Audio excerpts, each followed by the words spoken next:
नमस्कार, मैं हूं संदीप चौधरी। एक पुराना गाना है, क्या हुआ तेरा वादा, वो कसम वो इरादा। आप कहेंगे गाने से शुरुआत कर रहे हैं कार्यक्रम की, ये गाना क्यों? दरअसल इसके पीछे एक संदर्भ है, एक कॉन्टेक्स्ट है। बात तो आज मैं करने वाला हूं देश के अन्नदाता की, किसान की। खेती प्रधान ये मुल्क, अन्नदाता कहते हैं हम किसानों को। जय जवान जय किसान का नारा बुलंद करते हैं, लेकिन दरअसल किसानों से जो वादे किए जाते हैं, जो इरादे जाहिर किए जाते हैं, क्या वो पूरे किए जाते हैं? और यह सवाल मैं नहीं कर रहा, यह सवाल कर दिया है देश के उपराष्ट्रपति जगदीप धनखड़ ने। और सवाल किससे पूछा? देश के कृषि और किसान कल्याण मंत्री शिवराज सिंह चौहान से। अब परसों 6 दिसंबर से किसान फिर से आंदोलन की हुंकार भर रहे हैं। क्या हुआ तेरा वादा, वो कसम वो इरादा, और जो वादा किया वो निभाना पड़ेगा। वादा था एमएसपी को कानूनी जामा पहनाने का। सरकार ने कहा था हम इसे और ज्यादा प्रभावशाली बनाएंगे। तो क्या किसान को मेहनत की माकूल कीमत मिलने लगी है, या वो 27 रुपए प्रतिदिन विशुद्ध किसानी से ही कमाने पर मजबूर है? देश का पेट भर रहा है, लेकिन किसान खुद भूखों मर रहा है क्या? घाटे का सौदा हो गया है क्या किसानी?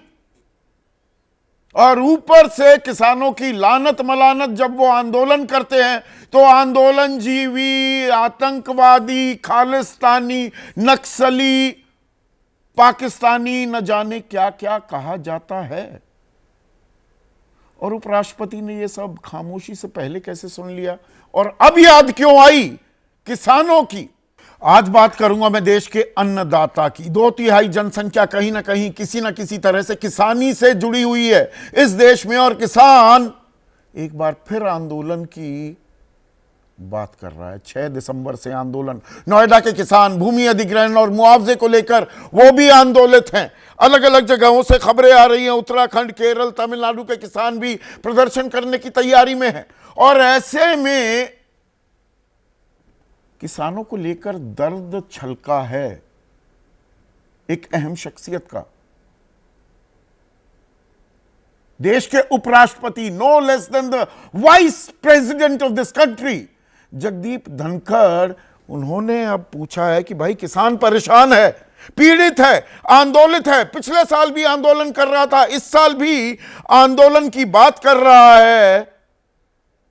जो किसान सड़क पर नहीं, वो भी चिंतित हैं। आंदोलन सड़क पर किसानों की संख्या तक सीमित नहीं है। गांव देहात में भी अपने खेत में, अपने घर में बैठा किसान भी परेशान है, चिंतित है। किसान को अगर मेहनत की माकूल कीमत मिल जाए तो कौन सा पहाड़ गिर जाएगा? सीधे सीधे the vice president is hitting the nail on the head. MSP क्यों नहीं दी जा रही? सरकार लगातार यह कहती है जी अरे हमने 10 सालों में 83% एमएसपी बढ़ा दी, किसान की बल्ले बल्ले हो रही है।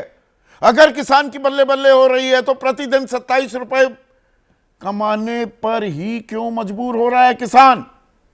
और इसमें एक बहुत ही अहम आंकड़ा, और कोई मेरे दिमाग की पैदाइश नहीं है, यह नाबार्ड की सरकारी संस्था की रिपोर्ट है, ऑल इंडिया फाइनेंशियल सर्वे है।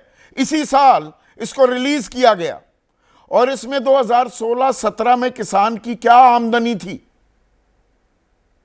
वो बताई गई है 8,059 रुपए, और 2021-22 में यह हो गई 12,698। वैसे दोगुनी होनी थी, दोगुनी तो खैर नहीं हुई है, प्रधानमंत्री ने वादा किया था, और अब वो तारीख तो कब की जा चुकी, 31 दिसंबर 2022। यहां पर मोटी मोटी बात यह है कि 58% आमदनी बढ़ गई किसान की। पर अब उसके नीचे का आंकड़ा देखिए, जो खर्च था मासिक, वो 6,646 रुपए था, जो बढ़कर 11,262 रुपए हो गया, और ये 21-22 का आंकड़ा है। 69 इजाफा हो गया, यानी कि आमदनी के मुकाबले खर्च 11% बढ़ गया। और इसमें महंगाई दर को मैं लगा नहीं रहा हूं, 6% की महंगाई दर भी पकड़ लो तो हर महीने किसान को दरअसल 17% का नुकसान हो रहा है। आमदनी 98, खर्चा रुपया। क्या करेगा किसान भैया? अब यही सवाल पूछ रहे हैं जगदीप धनखड़। सामने कौन था, किससे सवाल पूछ रहे थे? क्या हुआ तेरा वादा, वो कसम, वो इरादा, वो क्या क्या वादे किए गए थे, किसी ने लिखे भी क्या? पूछ रहे थे शिवराज सिंह चौहान से, देश के मौजूदा कृषि मंत्री और किसान कल्याण मंत्री से, और उनसे पहले नरेंद्र तोमर जो मंत्री हुआ करते थे, उनके वादों का लेखा जोखा भी पूछ लिया। सुनिए।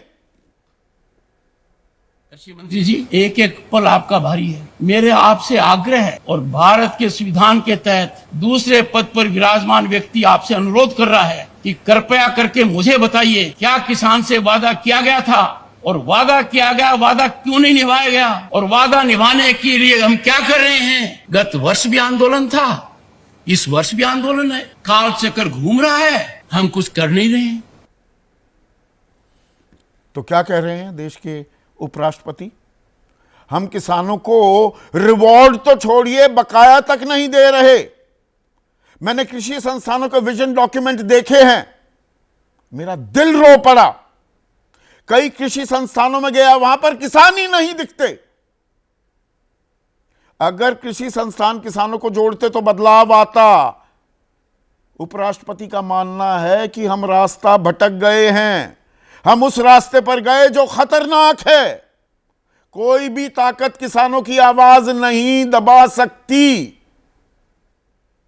और यहां पर जो किसान वाणी निकल रही थी जगदीप धनखड़ की जुबानी, उन्होंने कहा किसानों को कुछ भी आप कह देते हैं, आतंकी बता देते हैं, नकली किसान बता देते हैं। देश के किसान आंदोलन के लिए मजबूर क्यों हैं? पिछले साल वार्ता शुरू हुई, बीच में क्या हुआ? मुझे समझ में नहीं आ रहा किसानों से वार्ता क्यों नहीं हो रही। पर ये इतने साल में कैसे समझ में खुद जगदीप धनखड़ जी को आया, जब आंदोलन जीवी कहा जा रहा था किसानों को। 9 फरवरी 2021, 25 अगस्त, इस साल की बात कर लेते हैं, 2024।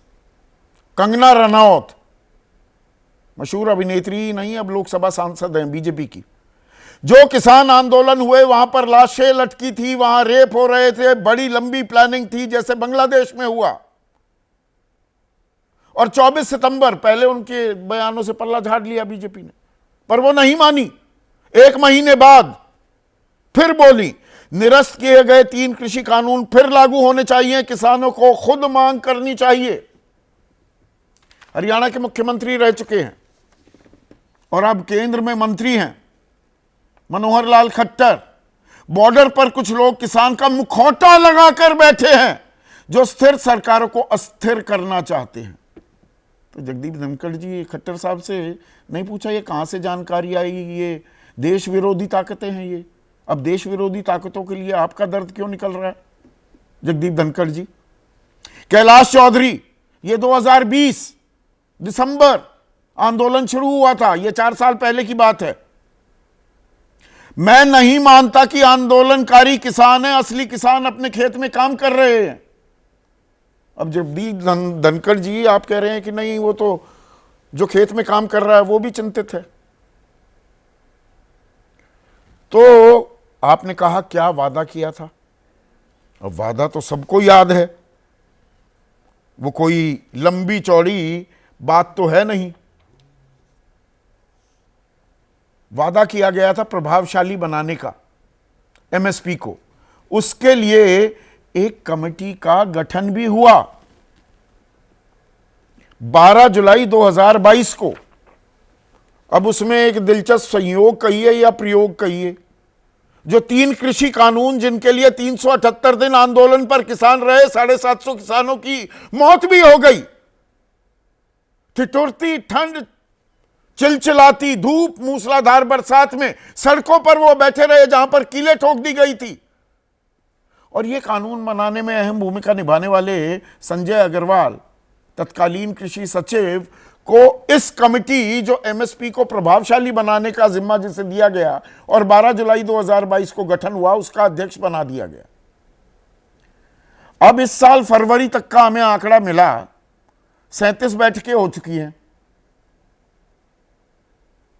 पर हुआ क्या है ये हमें पता नहीं। और हमें कहां से पता होगा जब देश के उपराष्ट्रपति को ही नहीं पता।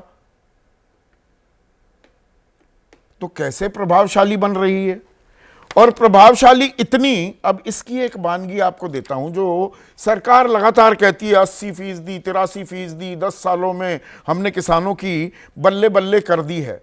C2+50 जो स्वामीनाथन आयोग का फॉर्मूला है वो तो लागू नहीं किया गया। 2015 में ही सरकार ने कह दिया था, तत्कालीन additional solicitor general Manjeet Singh के जरिए सुप्रीम कोर्ट में, कि यह फॉर्मूला लागू किया, उसके हिसाब से एमएसपी दे दी तो देश की अर्थव्यवस्था का भट्टा बैठ जाएगा। 15 लाख करोड़ एनपीए बट्टे खाते में डाल दो, उद्योगपतियों को राहत दे दो, तब देश की अर्थव्यवस्था नहीं चरमराती है। ये काला सूट गुलाबी अखबार वाले नया इकोनॉमिक मॉडल इजाद करते रहते हैं। किसान को देने की बारी आती है तो पेट में दर्द होने लगता है। वो किसान जो देश का पेट भरता है।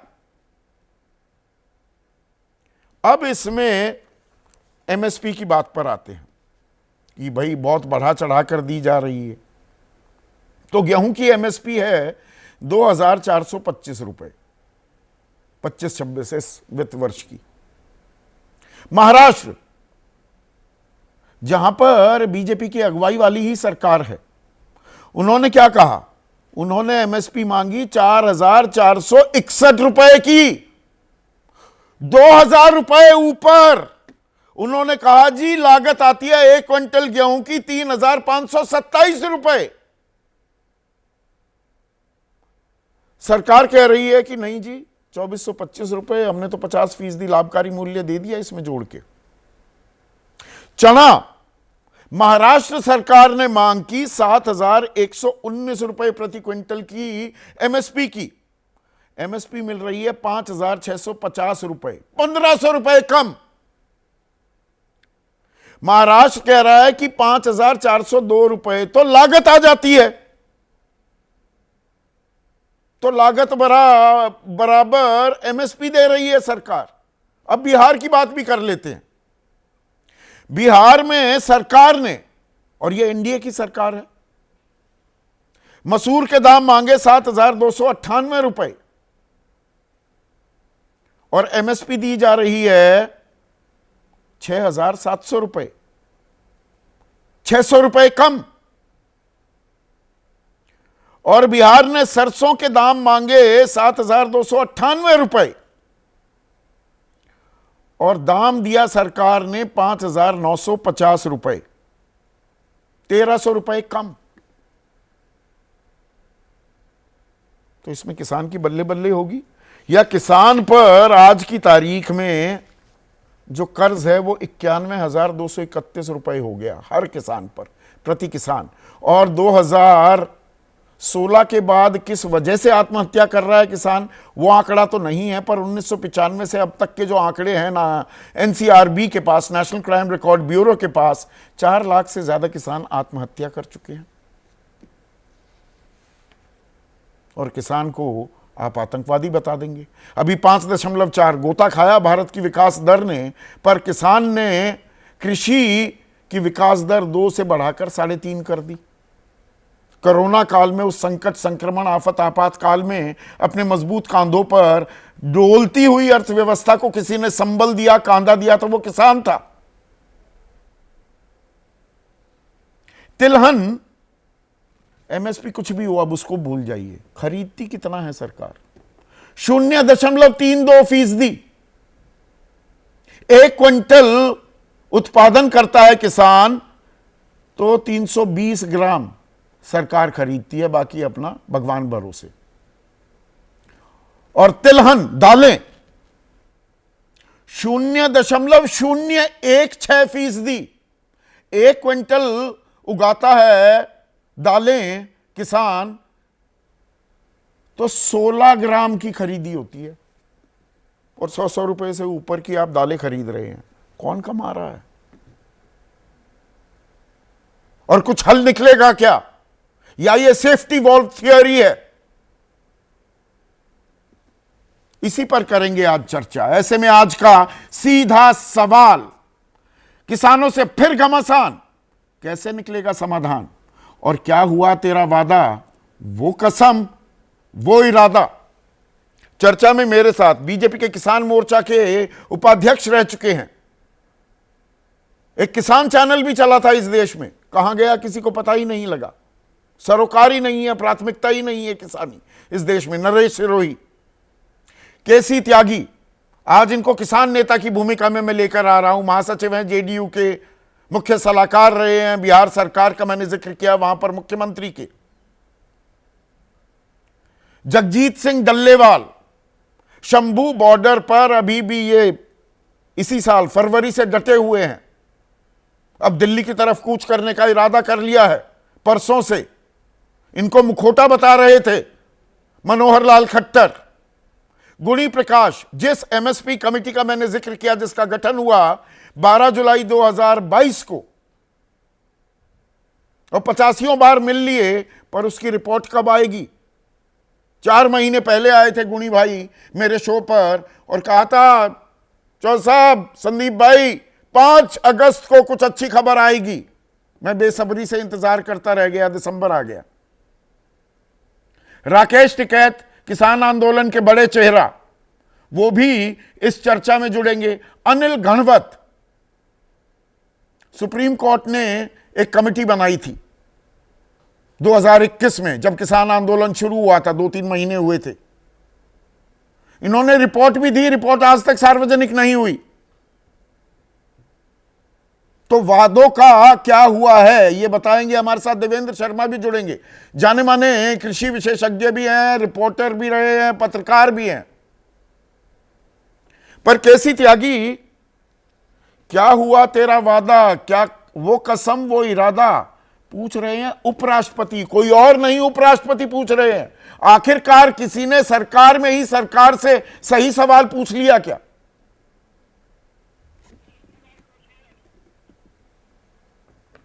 संदीप जी, सबसे पहले तो मैं धनखड़ जी जो संविधान के बहुत बड़े पद पर हैं, उन्होंने अपने वर्ग की, वो इन्हीं वर्गों से आते हैं, किसान वर्ग से, उनकी पीड़ा को सार्वजनिक किया। उनके लिए बहुत बहुत बहुत साधुवाद। वो मेरे मित्र भी रहे हैं, मेरे साथ लोकसभा में भी रहे, नवी लोकसभा में, और किसान परिवार से आते हैं। और ये वही इलाके हैं जहाँ सबसे ज़्यादा दौलत पैदा हमने की और जहाँ सबसे ज़्यादा तकलीफ है। और आज बोलने दीजिए आप हमें, 1995 से लेकर के 2024 तक 4 लाख से ज़्यादा किसान आत्महत्या कर चुके हैं। ये मैं नहीं कह रहा, भारत सरकार की रिपोर्ट कह रही है।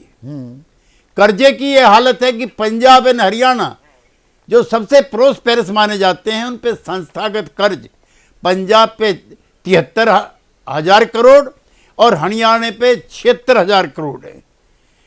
और राष्ट्रीय आय में हमारी मात्र 15% की हिस्सेदारी रह गई और खेती में लगभग 50% का है। अब एक तो धनखड़ जी ने कह दिया, लेकिन इतनी ही महत्वपूर्ण बात, जो कमेटी बनी थी एससी पैनल की, जिसके गणवत जी भी थे और लोग भी थे, उसकी जो रिपोर्ट आई है वो कोई कम महत्वपूर्ण नहीं है धनखड़ जी के विचारों से। उन्होंने कहा कि उभरते सामाजिक आर्थिक संकट से छुटकारा पाने के लिए जरूरी है हमारे कान में ऑडियो कम कीजिए, एमएसपी को की वैधता दी जाए, उसको आप अपनी बात जारी रखिए। केसी त्यागी साहब, कानूनी दर्जा उसको दिया जाए। समिति ने ग्रामीण इलाकों की स्थिति पर कड़ी रोशनी डालते हुए जहां औसत दैनिक कृषि आय मात्र $27 है और कर्ज का बोझ किसानों और खेत मजदूरों को निराशा में डाल रहा है। ये वो रिपोर्ट है जो सुप्रीम कोर्ट ने बनाई कमेटी है, उसकी है, जो प्रधानमंत्री जी ने, मैं उनका भी धन्यवाद इस बात के लिए करना चाहता हूं कि उन्होंने किसानों के जब 3 कानून वापस लिए हुए थे तो किसानों से क्षमा भी मांगी थी उन्होंने। तो उपराष्ट्रपति के सवालों का जवाब भी मिलेगा क्या? सवाल तो पूछ लिए, ये अपने आप में प्रक्रिया पूरी नहीं होगी अगर जवाब नहीं मिलता। मैं चाहता हूं संदीप जी उपराष्ट्रपति हैं, संवैधानिक पद पे हैं, उन्होंने जितना बोल दिया गरिमापूर्ण तरीके से कम नहीं है। उन्होंने कहा कि हम ये विचारधारा नहीं रख सकते कि किसान अंततः थक जाएं। इतना लंबा जो आंदोलन चला था वो, उसमें कुछ लोग किसानों को थकाना चाहते लेकिन थके नहीं। वो हम तो खेतों में भी नहीं थकते। आपने जिक्र किया था तीनों मौसमों का, हम यहीं नहीं बैठते, हम खेतों में भी तीनों मौसमों में काम करते हैं, 1 डिग्री में भी और 48 में भी और घूंघार बारिश में भी। और आज जो 80 करोड़ लोग जो भोजन कर रहे हैं मुफ्त, जो प्रधानमंत्री की योजना का हिस्सा है, उसको कौन दे रहा है? नहीं, मेरा सवाल बिल्कुल सीधा है। कैसी त्यागी साहब, एक सेकंड रुकिए। जो अहम सवाल पूछा, पिछले साल वार्ता शुरू हुई, बीच में क्या हुआ मुझे समझ नहीं आ रहा। किसानों से वार्ता क्यों नहीं हो रही? सरकार को सीधे सीधे जवाब देना चाहिए ना।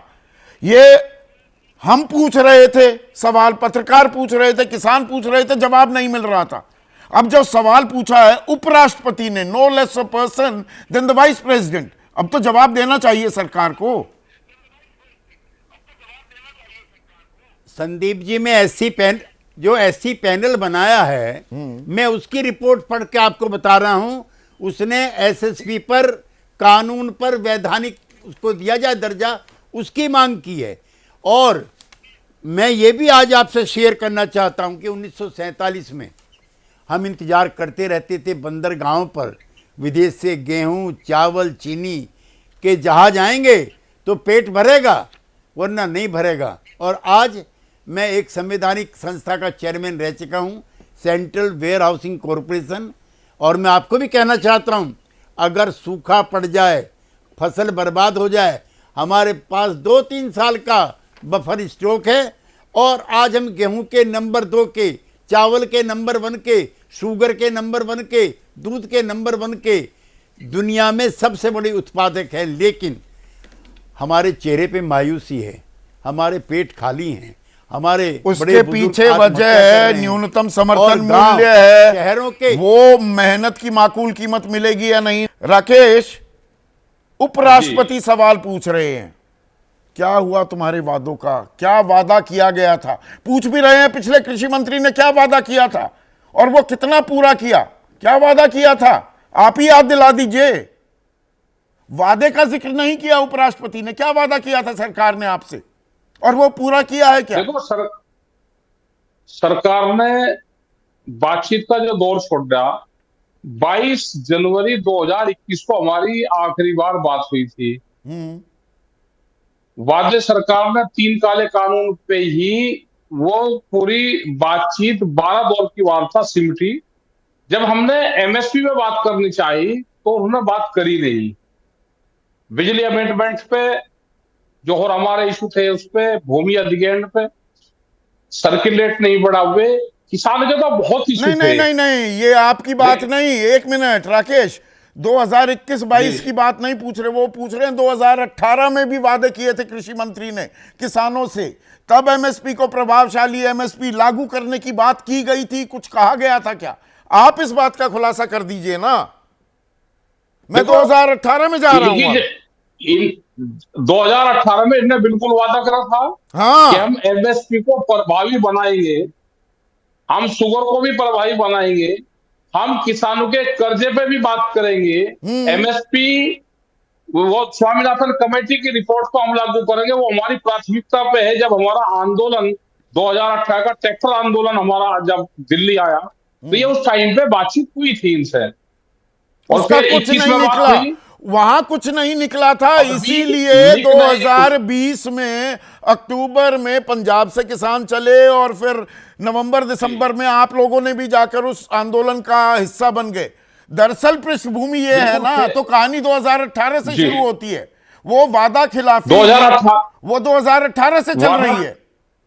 बिल्कुल 18 से चल रही वादा खिलाफी। तो जब इनकी सरकार 14 में आई और इन्हें अपने घोषणा पत्र अगर इनका उस टाइम का उठा लगे, अगर सरकार उसी पे ही काम कर दे तो बहुत समस्याओं का समाधान हो जाए।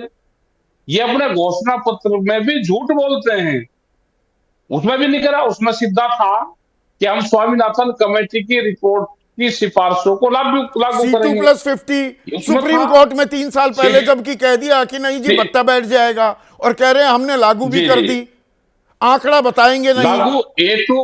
लागू A2 प्लस FL किया है, C2 प्लस 50 किया ही नहीं, और जनता को गुमराह कर रहे हैं। ये झूठ बोलने में मास्टर हैं, झूठ बोलते हैं और इनको शर्म आनी चाहिए। देश के उपराष्ट्रपति इनसे क्वेश्चन कर रहे हैं तो इनको शर्म आनी चाहिए सरकार को। इनको तो रिजाइन कर देना चाहिए अपने उससे। संवैधानिक पद पे रहते हुए एक हमारे आपको देश के लगता है अब उपराष्ट्रपति सरकार पर इनको दबाव क्वेश्चन कर रहे बनेगा? हैं। 6 तारीख से आप आंदोलन की बात भी कर रहे हैं, क्या आपको लगता है सरकार पर दबाव बनेगा? सरकार अब सामने आना पड़ेगा, पत्ते खोलने पड़ेंगे भाई। वो बिल्कुल 2022 खोलना से चाहिए सरकार को। जो 12 जुलाई से एमएसपी कमेटी बना रखी है तथाकथित, क्या कर रही है वो? ये तो बताइए ना, ये बताना चाहिए ना अब सरकार को। सरकार को तो सारे सवालों का जवाब देना चाहिए। देश में आंदोलन हो रहे हैं, हर स्टेट में आंदोलन हो रहे हैं अलग अलग जगह। एमएसपी गारंटी कानून का एक बड़ा आंदोलन देश में सब जगह चला हुआ है, और ये सबके जबान पे है कि एमएसपी गारंटी कानून मिलना चाहिए। गुणी भाई, कितनी बैठक होली? फरवरी तक का मैंने आकलन करा था, 37 तो होली थी फरवरी में, पर हम दिसंबर में बैठे हैं तो 50 के करीब बैठक होली आपकी। बिल्कुल। और आपने मेरे तय बोला था, मेरे हाँ कार्यक्रम जी, में बिल्कुल होली। 4 महीने पहले बोला था भाई संदीप भाई डट जाइए, थोड़ा सा इत्मीनान सब्र और कर ले, 5 अगस्त में बढ़िया खबर देंगे। 5 अगस्त की तो, या 5 दिसंबर होली, वह खबर कित रहेगी? बिल्कुल साहब, अब मेरे को मौका दो बोलने का जी। मैंने आपको कहा था कि 5 तारीख को हम सूचना देंगे, हम उसको जारी करेंगे। हेलो, हाँ हाँ सुन रहा हूं। हाँ जी। तो ये जो हमारी जो रिपोर्ट थी वो लगभग तैयार थी, उसकी जिम्मेवारी संजय अग्रवाल जो हमारे चेयरमैन है उसकी जिम्मेवारी थी, उसने उसको जारी करना था। लेकिन सबसे बड़ी बात साहब, आप बार बार कह रहे, पहले तो ये बताओ इन्होंने वादे क्या किए थे? इन्होंने, आप बताओ, जो समझौता हुआ उसमें कौन कौन से वादे किए थे? पारदर्शी की जो बात थी, पारदर्शी की तो हमारी कमेटी आज भी कह रही है कि जो अब सबसे बड़ी बात यह है कि एमएसपी जो आपने अभी आंकड़े दे, उनके अनुसार तो किसान की फसलों को लूटा जा रहा है। हाँ, वो जो मौजूदा एमएसपी है वो किसानों की फसलों का लूटने का तरीका है, किसानों की फसलों का भाव लूटने का तरीका है। हमने कहा था कि 3 कृषि कानून जो आए थे उसमें किसानों का बाजार मिलना था। बाजार का मतलब दुनिया का बाजार। किसान को जो जरूरी वस्तु अधिनियम में जो काला कानून 1955 में पंडित जवाहरलाल नेहरू ने लिया वो रद्द होना था। किसान की सभी दीवारें तोड़ के किसान को मंडी से बाहर होके उल्टी गंगा बांध के। एक मिनट डट जाओ गुणी भाई, अरे एक मिनट डट तो जाओ, अरे डट तो जाओ गुणी भाई, अरे डट तो जाओ। वे कान, अच्छा डट जाओगे, मेरी बात भी सुन लोगे? मैं न्यू कह रहा हूं, फिर घूम फिर के बात आ जाए भाई जी वे कानून तो जालिए। बात यह है, स्वामीनाथन आयोग न्यू कहे हैं बीजेपी वाले, और न्यू कहे सरकार हम तो जी स्वामीनाथन आयोग की सिफारिश लागू कर दी, C2 प्लस 50 मिल रहा है दाम। ईमानदारी तो बताओ, ये महाराष्ट्र के जो मैंने नहीं, जिक्र साहब, दिए बताओ। या बिहार में लागत मैंने- सरकार जो बताने लग रही जितनी लागत है उतनी तो एमएसपी भी ना दे रहे आप। इसके लिए जिम्मेदारी किसकी है? साहब आप ये कह सुनो, ये सुनो चौधरी साहब, मेरी बात सुनो। ये तो स्पष्ट हो गया कि ये आंदोलन कांग्रेस द्वारा प्रायोजित था। ये आंदोलन किसानों से फिर वो भाषा का इस्तेमाल करने लग गए आप। फिर वो आतंकी बताओगे, फिर नक्सली बताओगे, खालिस्तानी बताओगे और मुखौटा बताओगे, नकली किसान। भाई किसकी बात माने? उपराष्ट्रपति क्या कह रहे हैं? अब जिस तरह आप बताओ, नहीं 6 महीने से सड़कों को रोक रखा, आवागमन बंद कर रखा, और आप ये बताओ ये जो बंद किसने कर रखा? इसका आप भी इसमें बार बार कह रहे किने बंद किसने कर रखा है?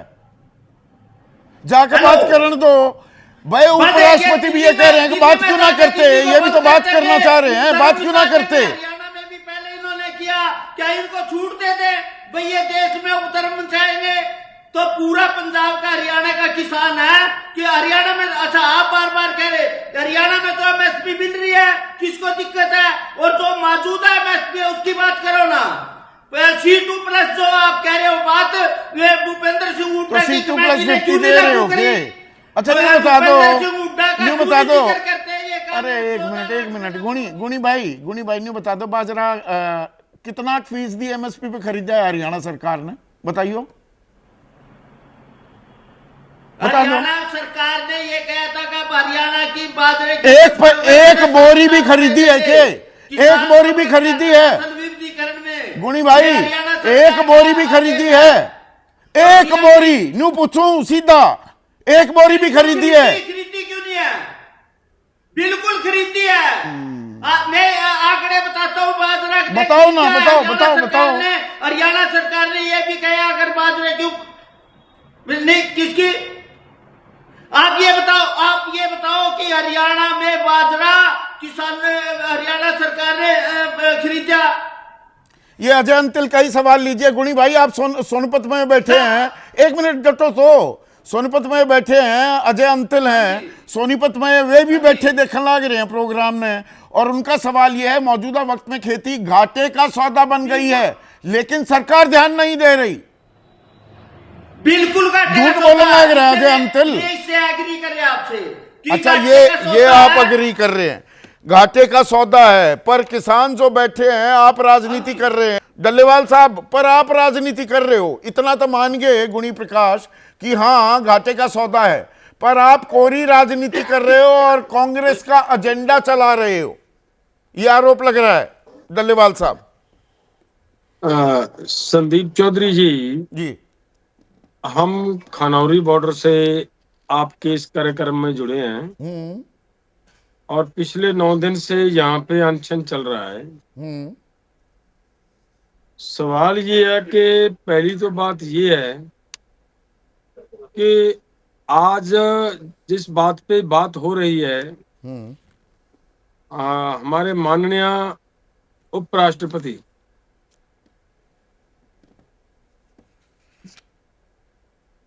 जी सही आ रही है आपकी तस्वीर, आप बोलिए डल्लेवाल साहब। हमारे माननीय उपराष्ट्रपति जी उन्होंने ये कहा कि किसानों को एमएसपी गारंटी कानून क्यों नहीं दिया जा रहा। दूसरी जो बात उन्होंने बहुत बड़ी ये कही कि हम भी अर्थशास्त्री हैं, जानते हैं अर्थशास्त्र के बारे में, और हमने बहुत सारे अर्थशास्त्रियों से बात की है। अगर एमएसपी गारंटी कानून दिया जाए, सभी किसानों को वाजिब रेट मिलना शुरू हो, तो देश का बहुत ज्यादा फायदा होने वाला है। दूसरी बात जो उन्होंने कही वो ये कही कि जितना पैसा हम एमएसपी के ऊपर फसलों को खरीदने के लिए खर्च करेंगे, उससे 5 गुना रुपया सरकार को प्रॉफिट होने वाला है। ये बातें उन्होंने कही हैं। हम उनकी इन बातों का सम्मान करते हैं, धन्यवाद करना चाहते हैं उनका। जो ये मेरे साथी बात कर रहे हैं, आपने एक बात कही थी 2018 के वायदे की। मेरे पास चौधरी साहब ये वो दस्तावेज हैं जो 2018 में हमारा एक आंदोलन हुआ था रामलीला ग्राउंड में। हम उस समय उस आंदोलन में भी अनशन पे थे और उस समय हमारे साथ ये वायदा किया था, इसमें लिखा हुआ है इस पत्र में, रिटन पत्र दिया हमें, प्रधानमंत्री जी के ऑफिस से आया हुआ है कि हम 3 महीने में आपको डॉक्टर स्वामीनाथन की रिपोर्ट लागू कर देंगे। ये देखिए, ये बात जरूरी थी, ये अंडरलाइन होनी जरूरी थी। ये सवाल उपराष्ट्रपति ने पूछा है, अभी कृषि मंत्रालय से या सरकार से किसी का जवाब नहीं। जगजीत सिंह डल्लेवाल सीधा सीधा प्रधानमंत्री कार्यालय की चिट्ठी दिखा रहे हैं कि स्वामीनाथन आयोग को लागू करने की बात, ये सीधा सीधा वादा, भरोसा, इरादा जाहिर किया गया था। जी आगे बताइए। ये डॉक्टर जितेंद्र जी का इसके ऊपर साइन है, इस पत्र के ऊपर। सवाल ये है कि इसको लागू नहीं किया गया। वही तो पूछ रहे हैं, ये जवाब मिल गया। अगर उपराष्ट्रपति जी आप देख रहे हैं तो जवाब आपके सामने है, एबीपी न्यूज पर। सीधा सवाल था, सीधा जवाब मिल गया है। दूसरी बात जो हमारे भाई ये कह रहे हैं कि एमएसपी की बात, हमारे माननीय प्रधानमंत्री जी जिस समय गुजरात के मुख्यमंत्री थे, ये इन्हीं के हाथ की ये रिपोर्ट है जिसमें ये क्लियर बात ये कही गई है कि किसानों को एमएसपी जो मिलती है, किसी भी कीमत पे व्यापारी से जो पैसा मिलना, ट्रांजैक्शन होनी है, वो निर्धारित रेट एमएसपी से ये कम 2011 की बात है। Working group on consumer affairs के अध्यक्ष थे उस वक्त मौजूदा प्रधानमंत्री, तत्कालीन मुख्यमंत्री थे गुजरात के, और तत्कालीन प्रधानमंत्री मनमोहन सिंह को यह चिट्ठी लिखी गई थी। जी, लिखी गई थी। तो उसके बाद ये मेरे भाई पता नहीं क्या बोल रहे हैं, ये वो पत्र है जो 2021 में जब हमारा आंदोलन पोस्टपोन हुआ है, उस वक्त ये लेटर दिया गया और इस लेटर में लिखा गया है कि एमएसपी के ऊपर, हम पता नहीं मेरे भाई क्यों बात कर रहे हैं कि उस समय एमएसपी की बात ही नहीं हुई, इस पे लिख कर दिया गया है। सीधे सीधे 3 दस्तावेज नरेश सिरोही, जगजीत सिंह डल्लेवाल ने। सीधा सवाल था, सीधा जवाब तो मिल गया। जी जी जी। और इसका ये जवाब दरअसल सरकार की तरफ से आ जाना चाहिए था। कल ही कृषि मंत्री को यह जवाब देना चाहिए था जब सवाल पूछा उपराष्ट्रपति ने।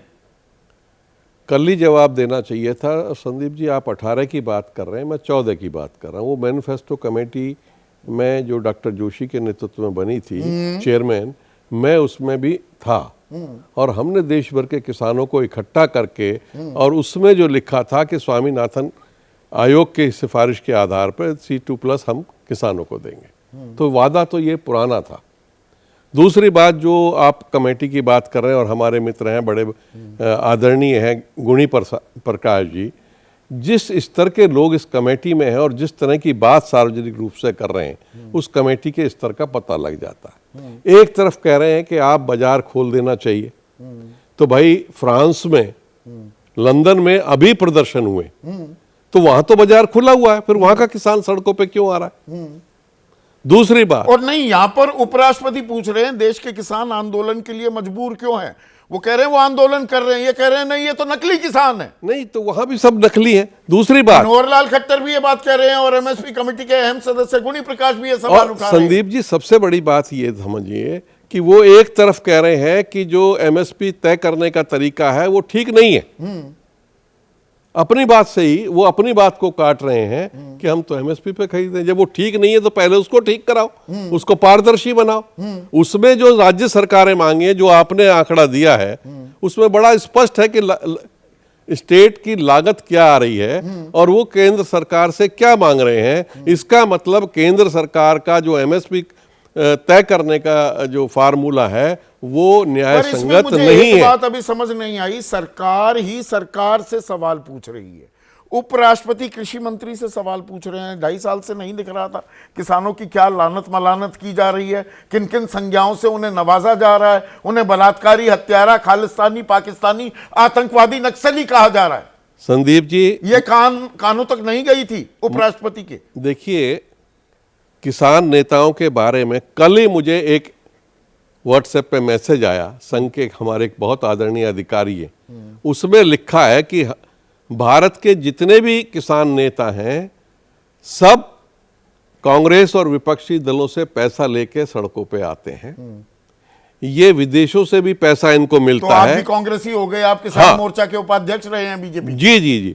और भारत में अशांति फैलाने के लिए देश के एक नंबर के गद्दार हैं। तो फिर वार्ता क्या होगी, और किसान को इंसाफ कैसे मिलेगा, और ये हम- सोच है तो। और हम हिंदू विरोधी हैं और जिहादियों के समर्थक हैं, और हम देशद्रोही हैं, पैसे के लिए कुछ भी करने ये को संकेत तैयार बड़े हैं। आदमी का ये मैसेज आपके पास ये है। मेरे पास मैसेज आया है और मैंने उनको बहुत आदर के साथ जवाब भी दिया और वो मेरी बात से सहमत थे कि इससे पूरा देश टूटेगा, आप किसानों को बेइज्जत कर रहे हैं। हम लोगों ने देश के किसानों को पार्टी के साथ खापों की पंचायत कर करके जोड़ा है। जो पार्टी के वरिष्ठ लोग हैं वो अच्छे से जानते हैं कि हमारा योगदान क्या है, और आज आप हमें इस तरह की गालियां दोगे तो ये तो ठीक नहीं है। केसी त्यागी साहब, एक सेकंड, केसी त्यागी साहब, आप भी देश विरोधी ताकत हैं, आप किसानों के दुख दर्द की बात कर रहे हैं। ये जिस चिट्ठी का और जिस तरह का अभी संदर्भ दिया जा रहा है, उपराष्ट्रपति कह रहे हैं अरे भाई किसान आंदोलन क्यों कर रहे हैं, और यहां पर केंद्र के मंत्री तमाम समितियों के अहम सदस्यों कह रहे हैं ये तो किसान ही नहीं है। किसकी बात मालूम है? संदीप जी, दुर्भाग्य ये है कि हम लोग राजनीति में जब शुरुआत किए थे तो चौधरी चरण सिंह हमारे अध्यक्ष थे, बाद में देवीलाल जी थे, और किसान सवालों पर ये 67 से पहले तो एमएसपी भी नहीं थी, आप तो जानकार हैं। जय जवान जय किसान का नारा 66 में लगा, उसके बाद हुआ। और ये जो एमएसपी है इस पर भी मैं आपके चैनल पे कई बार कहा, फिर कहना चाहता हूँ, अब इससे हमारा गुजारा नहीं हो रहा एमएसपी से, हमें लाभकारी मूल्य चाहिए। कृषि मंत्री और किसान कल्याण मंत्री भी हैं शिवराज सिंह चौहान, जैसे हम ये कार्यक्रम कर रहे हैं, वो गृह मंत्री अमित शाह से मिलने पहुंचे हैं। तो क्या कुछ सवालों के जवाब भी हमें मिलते दिखाई देंगे? अनिल घनवत, ये जो सवाल पूछे जा रहे हैं, क्या इनके जवाब मिलेंगे कि भाई क्या वादे किए थे?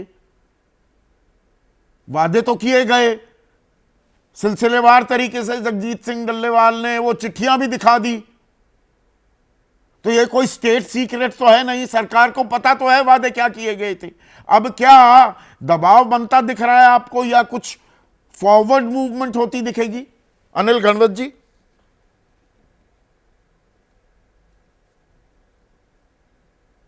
पहली बात तो यह है कि मैं अपने उपराष्ट्रपति धनखड़ जी का मैं धन्यवाद दूंगा कि उन्होंने सीधे सवाल सरकार से किया है, कृषि मंत्री से किया है कि इस बात पे आप बात क्यों नहीं कर रहे, हल क्यों निकल रहे। पहली बात। दूसरी बात यह है कि किसान अपने हक के लिए इतने बड़े पैमाने में रास्ते पे उतर रहा है, ये भी अच्छी बात है। लेकिन दुर्भाग्य से बात यह है कि जो मांगना चाहिए असल में वो छोड़ के आप गलत मांग कर रहे हैं। एमएसपी का कानून बनाने से किसानों की समस्या हल नहीं हो सकती, ये कई बार हमने कहा है। पहली बात तो जो गुरी प्रकाश जी ने कहा कि जो, और आपने भी आंकड़े गिनवाए कि महाराष्ट्र के गेहूं का लागत खर्चा कितने है और एमएसपी कितने है, 100% ज्यादा है। तो एमएसपी प्लस 50% देने से भी वो नहीं मिल सकती, तो ये समस्या समाधान नहीं है। तीसरी बात यह है तो पर बातचीत तो हो, बातचीत ही नहीं होती। ये तो सरकार और किसान नेता भी सब फूफा बन के बैठे हुए हैं, मुंह चढ़ाए बैठे हुए हैं, बात नहीं हो रही। ये तो बस ये तो बस चुनावी जुमले है। किसान आ गए तो उनको कह देना कि भाई हाँ हम दे देंगे, वादे तो करते हैं लेकिन वो निभाएंगे नहीं, ये किसानों को भी पता है, उनको भी पता है जो वादे करते हैं। ये बस टाइम किलिंग की प्रोसेस है, ये बंद होनी चाहिए। बड़ी गंभीरता से इस विषय पे हमने चर्चा करनी चाहिए और सही इसका हल निकलना चाहिए। और वो हल ये है कि फ्री मार्केट होना चाहिए। पहली बात, स्वामीनाथन आयोग में भी ये बात कही गई है कि किसानों के ट्रेड में हस्तक्षेप नहीं होना चाहिए। उस बात पे ये आंदोलन जोर नहीं दे रहा है और एमएसपी प्लस 50% पे ही ये रट लगा रहे हैं। ये पहले तो आप फ्री मार्केट दे दो, उसके बाद एमएसपी की गारंटी ले लो। अगर फ्री मार्केट मिलता है तो बहुत उसके कम लिए बार विमर्श नहीं गवर्नमेंट को नहीं इंटरवेंशन बात करना वहां है, पड़ेगा। उसके लिए विमर्श शुरू करना होगा ना। जैसे 3 कृषि कानून उसके अतीत में भी जाएं, देखिए अनिल गणवत भाई, वो अध्यादेश के तौर पर देवर प्रोमलगेटेड एज ऑर्डिनेंसेस, बाद में वो कानून बनाए। सरकार दावा करती रह गई हमने बहुत किसान संघों से बात की। किससे बात की? जिससे पूछो वो कह रहे भाई हमसे तो कोई सलाह नहीं ली गई। और जहां सलाह होती भी है, जैसे आपकी एक कमेटी बिठाई, सुप्रीम कोर्ट ने बिठाई, आपने 2021 अप्रैल में ही वो रिपोर्ट भी सौंप दी, आज तक वो सार्वजनिक हो पाई? यहां सिर्फ रस्म अदायगी हो रही है क्या किसान कल्याण के नाम पर? नहीं, वो तो ये तो वही तो मैं कह रहा हूं कि बस ये समय काटने की बात हो रही है। पहली बात तो है कि सिर्फ हमारी सुप्रीम कोर्ट कमेटी का रिपोर्ट नहीं है, ये एमएसपी के अभी जो कमेटी जी अग्रवाल साहब के नेतृत्व में बनी थी उसकी भी बात नहीं। जितने भी कमेटियां, जितने भी आयोग आज तक किसान के मसलों पर हुई, उसमें एक भी कमेटी के रिपोर्ट पे सरकार ने कुछ काम किया है क्या? किसी भी जी, पार्टी की तनुज सरकार हो। रावल है हमारे ये तो बस दर्शक, समय एक काटने की सेकेंड। बात है। नरेश तो ये सिरोही बंद होना चाहिए। रेगुलरली बड़ी हमें गंभीरता सवाल भेजते रहते हैं गुलाबी नगरी से। कुछ बड़े व्यापारियों को फायदा पहुंचाने के लिए किसानों की अनदेखी की जा रही है कि जी अर्थव्यवस्था का बेड़ा गर्क हो जाएगा। वो 15 लाख करोड़ रुपए एनपीए के नाम पर बट्टे खाते में डाल दिए जाएं तब कुछ नहीं होता। और ये काला सूट गुलाबी अखबार वाले वो आके बताएंगे 17 लाख करोड़ रुपए लग जाएंगे जी अगर एमएसपी पर सारा खरीद लिया। अरे तो क्या उसे बेचोगे नहीं? खरीद के उसको क्या हिंद महासागर में डाल दोगे? ऐसा है संदीप जी, जो ये लोग कहते हैं कि 17 करोड़ 17 लाख करोड़, हाँ, तो वो ये आंकड़ा है और ये फर्जी लोगों को गुमराह करने का एक नहीं, सिर्फ खरीदोगे, उसे बेचोगे नहीं। नहीं, खरीदने पे भी नहीं लगेंगे और खरीदने का काम सरकार का नहीं है। सरकार का काम है कि वो कानून बनाए और जो किसान की लागत है उस पर जो उसको माकूल प्रॉफिट देना है, लाभकारी मूल्य देना है, उस पर बाध्यता बनाए कानून।